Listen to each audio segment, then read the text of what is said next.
We have 11 U.S. scientists, almost all of them connected to either NASA, the U.S. government some way, the Air Force, working at military bases connected with UFO and UAP, unidentified aerial phenomenon studies. You've got anti-gravity studies. You've got extraterrestrial studies. You've got nuclear physicists and aerospace studies. And these 11 scientists, some have been killed. Some have gone missing. The way they died is by accident. Some have been murdered. Others have mysterious accidents or even suicide. What is going on here? You think we'd have 11 scientists all connected to the same type of study, UFOs, okay, that would just disappear or die in a 4-year period, basically? Because I say 4, we go back to 2022 now. It was late 2023 until we added this Amy Eskridge to the list. She was the one working on anti-gravity. We're going to get into her. I found some videos of her, which are very, very interesting, and I think could tell you where she was in all this. Before we do that, Fox News laid it out. So let's just listen to how they lay out the story. Either just vanished or disappeared in the last few years. So we hope we'll break this down for you. We put this together. The cases span from July 2023 to now. In some, deaths remain unexplained or lack full public detail. In others, sudden disappearances with few answers. So check out some of these cases. Most recently, retired Air Force General William McCaslin vanished in February. He walked out of his Albuquerque home, leaving behind his phone. Previously, he oversaw some of the Pentagon's most advanced aerospace programs. Then check out this case also in February. Astrophysicist Carl Grillmer, who worked closely on NASA missions, was killed outside of his home. Police did arrest a suspect in that case. Then 8 months earlier, U.S. rocket scientist Monica Reza disappeared while hiking in California's Angeles National Forest. Records show she worked on advanced aerospace materials. I spoke to Congressman Eric Burleson, who's calling for an FBI investigation. Well, these were not ordinary citizens. These are some of the most advanced scientists that are working on some of our most critical nation secrets. This has all of the hallmarks of a foreign operation. And so this is something that we need to be investigating. So that is Congressman Burleson. Now, he is a regular fixture on the Real America's Voice show, great conservative, and he says foreign operation. Now, what does he mean by a foreign operation? It would mean that our adversaries / enemies would want the information that these scientists have. Many of them, if they could be kidnapped, taken to a secure location, grilled, maybe ultimately killed, we don't know, held hostage, put to work, who knows? Who would be behind that? Well, you've got China would be one, Russia would be one, Iran would be one. Now, Iran right now would be out of the question with everything that's gone on.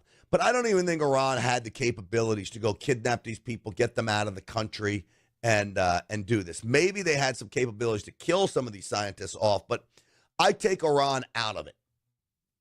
Russia's caught up with the Ukraine war, but Russia works so closely with China. I think Russia could have been working with China, giving them information as to where these scientists may have been, those kinds of things. But ultimately, Russia's too caught up. That leaves China.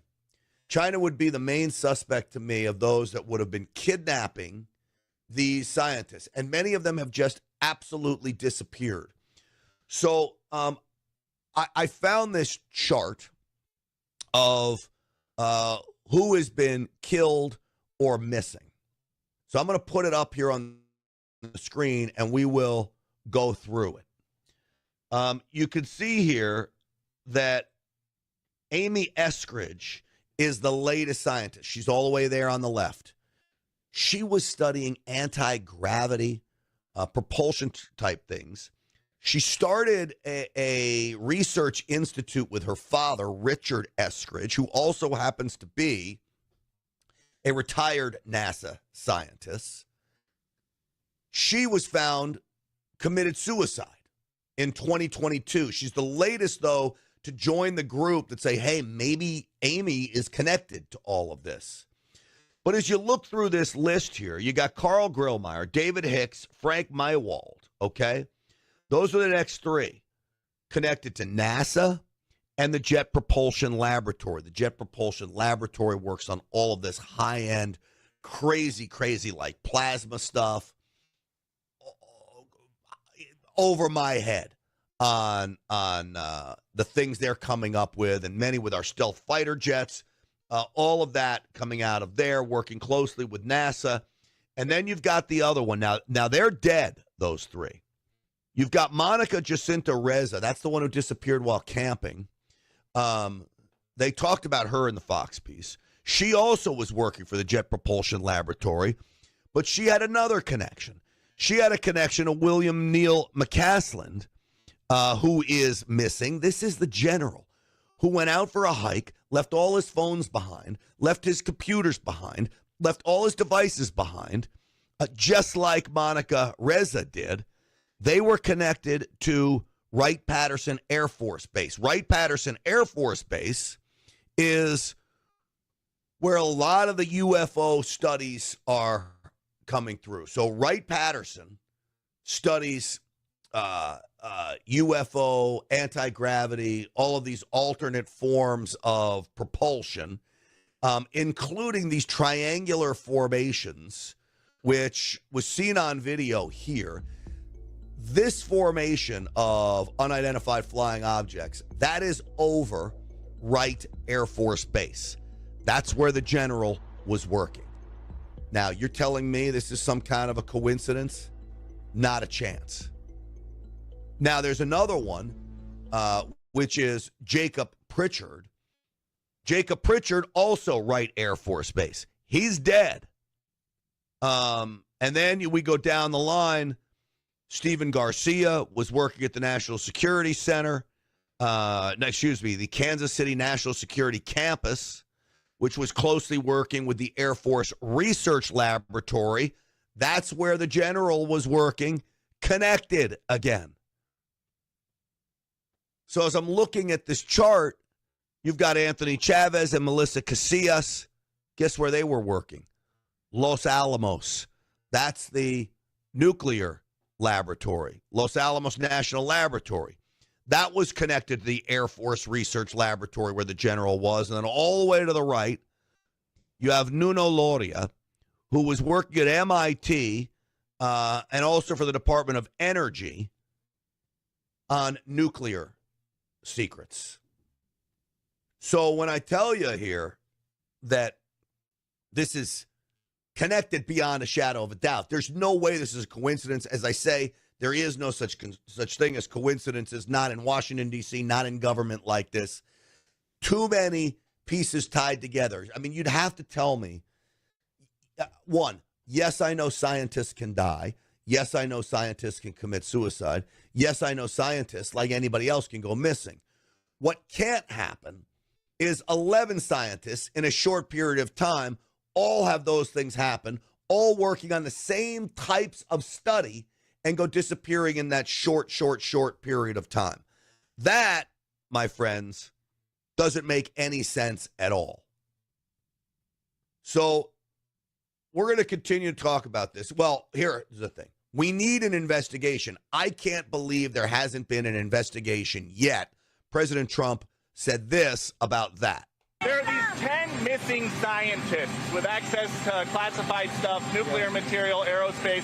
They've all gone missing or turned up dead in the last couple months.